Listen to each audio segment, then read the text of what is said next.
Hi, Mike Gibson coming to you live from SCAI 2017. I'm joined by Doug Drachman and John Messenger. Guys, talk to us about the Fall Fellows course. Well, thanks. It's wonderful to be here and have a chance to share our enthusiasm for the course. I think it's going to be an incredibly exciting year. In the past several years, we've learned a lot from our experience and from feedback from the fellows, and we're hoping to incorporate that into what we do this year. I think some of the keys that fellows can look for in this year's Fall Fellows course in December in Las Vegas are the idea that it's going to be incredibly interactive. There's going to be a lot of opportunity for fellows to participate in the education in a very active and engaged way. I think we're going to really focus on case-based learning, and so that it can be very practical. I think we're going to focus more on sort of how to avoid certain circumstances, how to get through problems, how to tackle some of the thorniest issues in intervention, with really, I think, diminishing the focus on the didactic portions of the sessions. So I think those are some of the keys.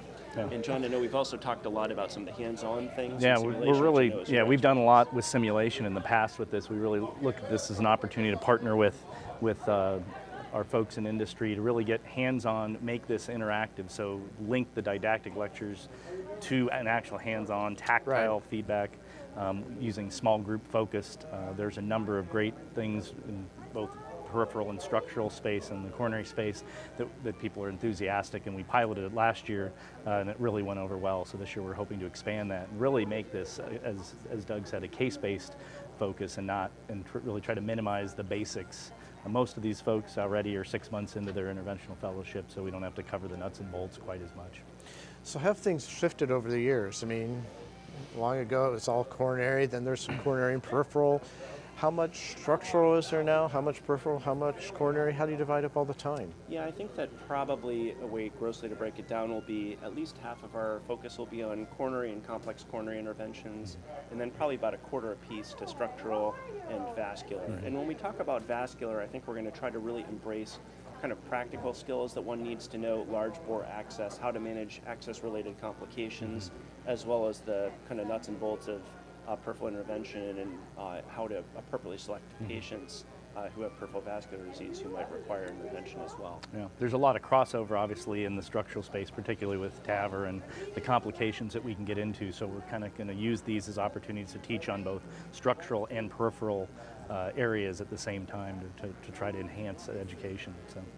So you always have the cognitive part, that's the didactic part, then you have some technical part. But one of the biggest challenges when you go into practice is neither of those. It is the human part or the emotional intelligence part or the political part. So how do you help with that? Yeah, I'm so glad that you brought that up. That's something that we've received in a lot of feedback over the past several years from the Fall Fellows course, and something we've worked to bolster with each progressive year. I think that really teaching not just medical knowledge and clinical skills, but how one comports oneself in a given community, how you relate to referring physicians and how you recruit referrals, how one negotiates for a contract, how one sort of learns to be an attending and how one learns to be independent and sort of becomes fledgling and you know, how to tackle difficult cases as one progresses along the career. Or to know what you can eat and what can eat you, more importantly. Yes.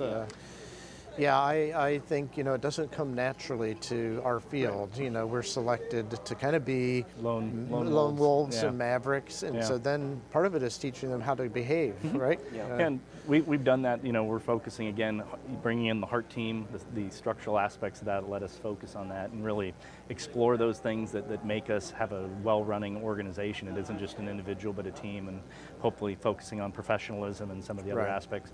Other areas where they don't get much exposure, appropriate use criteria. How do we actually document that we're doing the right things in our patients? And that's something that, amazingly enough, we don't teach our fellows very well how to do that when they come out of training. So another area we want to focus on. Well, congratulations on another year. Sounds like a great course. Thanks for joining us today, and thanks to all of you for joining us here live from SCAI 2017.